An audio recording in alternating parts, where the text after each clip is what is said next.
Retrouvez l'intégralité des épisodes de cette série, ainsi que des dizaines d'autres œuvres inédites sur Tellington, notre plateforme dédiée à la fiction sonore, originale et autoproduite. Tellington est disponible sur Android, iOS et par navigateur. N'hésitez pas à vous abonner à la plateforme pour soutenir notre travail. Le lien est dans la description. Tellington, des histoires qui s'écoutent. Bonjour à tous, je suis content de vous revoir. J'espère que vous allez bien et que vous avez apprécié l'épisode précédent. Servez-vous un petit chocolat chaud, installez-vous confortablement, fermez les yeux et laissez-vous guider par le son de ma voix. Mes amis, nous repartons ensemble pour Marmottin. Soyez les bienvenus dans le second chapitre de cette Super Flame Story.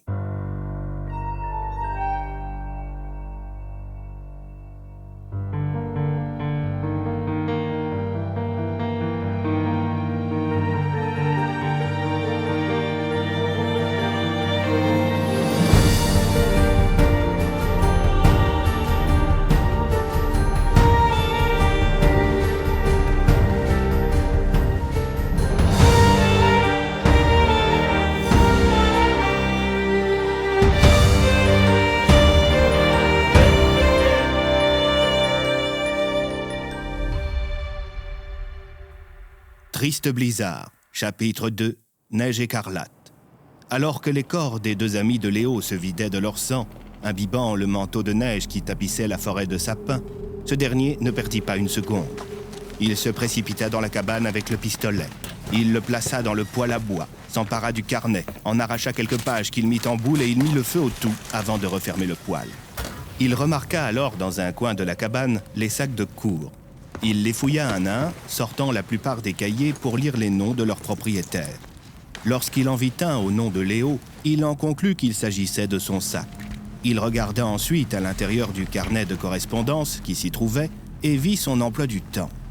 Il regarda ensuite dans sa poche, en sortit son téléphone et vit qu'à cet instant précis, il était censé être en cours d'histoire. Il mit le sac sur son dos et quitta la cabane. Lorsqu'il remarqua qu'à cause de la neige, il laissait derrière lui des traces de pas, Léo s'empara de quelques branches de sapin et se mit à effacer méticuleusement ces traces, n'hésitant pas à marcher sur les cadavres de ses deux amis pour ne pas avoir à les contourner.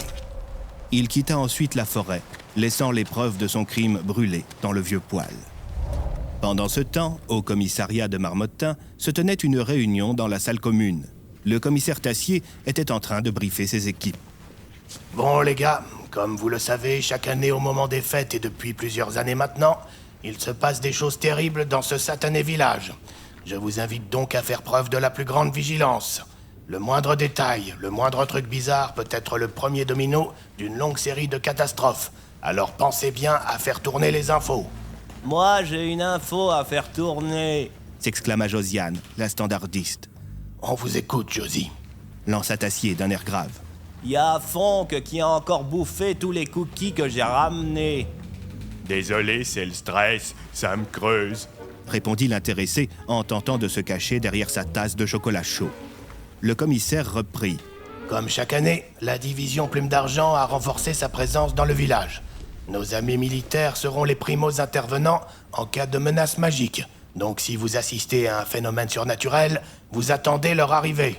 Compris, on attend les Rambo de service, plaisanta l'inspecteur Bloom, ce qui fit rire l'assemblée. Enfin, pas complètement, puisqu'au fond de la salle se trouvait justement un agent de la DPA. Contrairement à Rambo, nous, la magie, c'est notre guerre. On commence à bien maîtriser le sujet. Laissez-nous faire et tout se passera bien. Alias n'est pas là ? Demanda l'inspecteur Bloom, en se retournant vers l'étrange personnage dont il n'avait même pas remarqué la présence. DPA 001 a d'autres obligations pour l'instant. C'est moi qui gère Marmottin. Et vous êtes ? Reprit l'inspecteur, en fronçant les sourcils. Agent Cobalt. Je suis votre interlocuteur privilégié pour tout ce qui a trait à la DPA. Si vous pouviez être un poil plus condescendant, vous seriez parfait, répondit l'inspecteur Bloom avec un grand sourire. Si vous avez un problème avec moi, inspecteur, on peut toujours régler ça sur le parking. Non merci, il fait trop froid dehors. Il est où, Alias ? Je vous l'ai déjà dit, il a d'autres obligations qui le concernent en ce moment. Alors que le ministre faisait le tour de l'immense bureau d'Alias, ce dernier envoya un regard discret à sa secrétaire qui se contenta de hocher les épaules. Le chef de la DPA était pris au dépourvu par cette visite inopinée. « Vous avez été nommé récemment, si je ne m'abuse », lança Alias à celui qui s'était invité dans la Silver Tower. « Mon prédécesseur a eu quelques ennuis avec l'administration fiscale. » répondit le ministre en tripotant les différents bibelots qui ornaient les étagères d'Alias.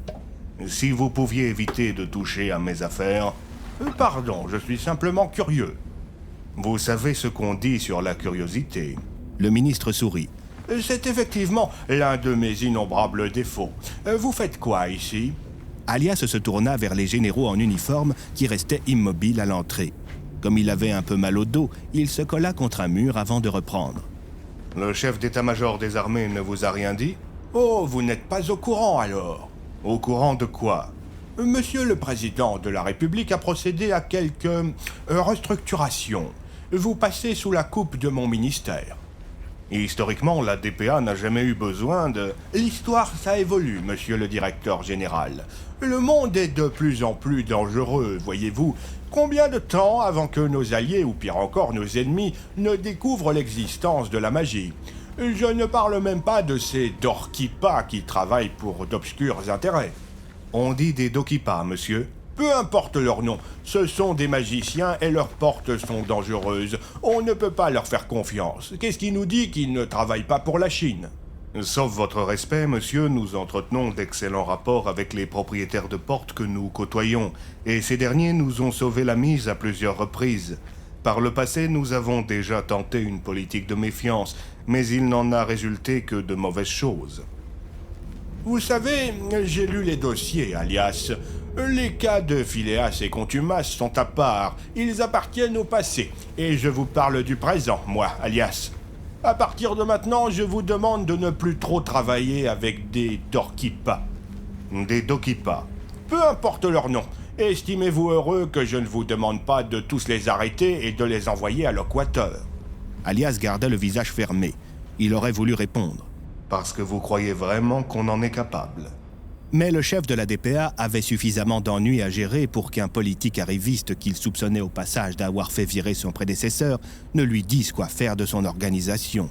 « Autre chose, monsieur le ministre ?» demanda Alias en souriant. Non, je vois que nous nous sommes compris, n'est-ce pas? Oui, formidablement bien.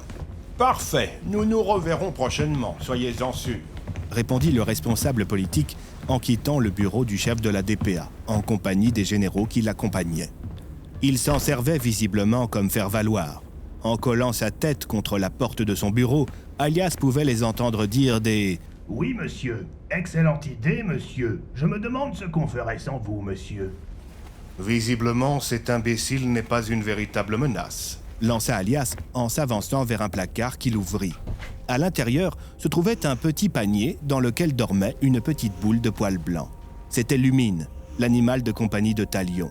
« Heureusement que tu dormais, toi », déclara Alias en regardant la petite hermine magique qui se réveilla avant de pousser un petit cri et de se jeter sur l'épaule du chef de la DPA. « Moi aussi, je suis content de te revoir, Lumine. Tu veux une croquette ?»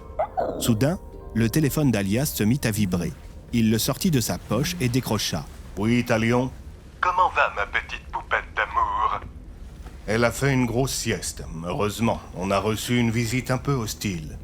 Surtout ne lui donnez pas plus de 2 croquettes à la fois, sinon elle a des gaz. Je suis très heureux de l'apprendre. Je vous laisse, il faut que j'appelle Andrew.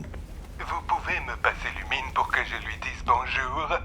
Vous lui direz à votre retour, mon vieux. Il faut que j'appelle Andrew. Alias raccrocha et composa le numéro de Bennett. Oui, Alias? Comment ça se passe de ton côté? J'ai la cible en visuel et Rico m'aide à faire du repérage. Très bien, tiens-moi au courant.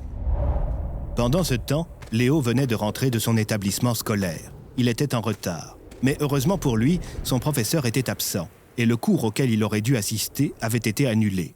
Il se rendit donc au cours suivant. « Qu'est-ce que tu fous à ma place, toi ?» lui demanda un de ses camarades, en constatant que Léo lui avait volé sa chaise. « Je me mets où d'habitude ?» demanda-t-il calmement. « Bah, au fond, avec Gaëtan. Il est pas là aujourd'hui. » répondit Léo en se levant. Quelques instants plus tard, le professeur de français arriva dans la salle et referma la porte derrière lui. Bon, aujourd'hui on va reprendre le cours sur Voltaire. Mais avant ça, je vais faire l'appel. Le professeur Blanchard était du genre timide. Il avait tendance à s'écraser devant les élèves un peu forts de caractère, et il ne les regardait que très rarement de manière directe. Il appréciait cependant tout particulièrement Léo, car son père l'avait aidé lors d'un accident de la route. Il manque donc Émile, Gaëtan et Mira. Quelqu'un sait pourquoi ils sont absents? Mira a la grippe, monsieur, Lança une de ses amies. Léo, tu sais où sont Émile et Gaëtan? Le fils de l'inspecteur repensa à leurs 2 corps sans vie, allongés dans la neige et se vidant de leur sang. Il afficha un sourire en coin, qu'il effaça aussitôt de son visage. Je ne sais pas, monsieur. Ils ne sont pas venus aujourd'hui. Entendu. Tu passeras le bonjour à ton père de ma part. Ce sera fait, monsieur, répondit l'intéressé. Alors que le cours de français suivait son déroulé, Léo contemplait le reflet de son visage dans sa règle en plastique. Cela le faisait sourire. De sa main droite, il caressait délicatement les traits de son visage. Il ne s'était jamais senti aussi vivant. Andrew était assis tout au fond de l'amphithéâtre de la fac de journalisme de Castel-les-Pins. Pour passer inaperçu parmi les étudiants, il avait amené avec lui un ordinateur portable et quelques livres. Mais son regard se portait bien plus sur le jeune homme timide qui était assis quelques rangs devant lui et qui portait un sweat à capuche. Il écoutait avec attention la leçon de son professeur, un éminent journaliste du Castelmonde, le quotidien le plus réputé de la ville. La semaine dernière, nous avons parlé de la charte de Munich et de ses implications. Je vous invite à bien travailler ce sujet qui tombera sans doute lors de vos prochains partiels. Aujourd'hui, j'aimerais aborder avec vous la notion de neutralité journalistique. Pour cela, je vais avoir besoin d'un volontaire. Le professeur s'arrêta quelques instants et se mit à balayer du regard la salle avant de s'arrêter sur le jeune homme qui avait toute l'attention d'Andrew. Vous, monsieur, rappelez-moi votre nom. Hugo, monsieur. Hugo Clifford. Retrouvez chaque jour un épisode de Triste Blizzard à 6h30 sur Teddington et à 17h30 sur YouTube. Les liens sont dans la description.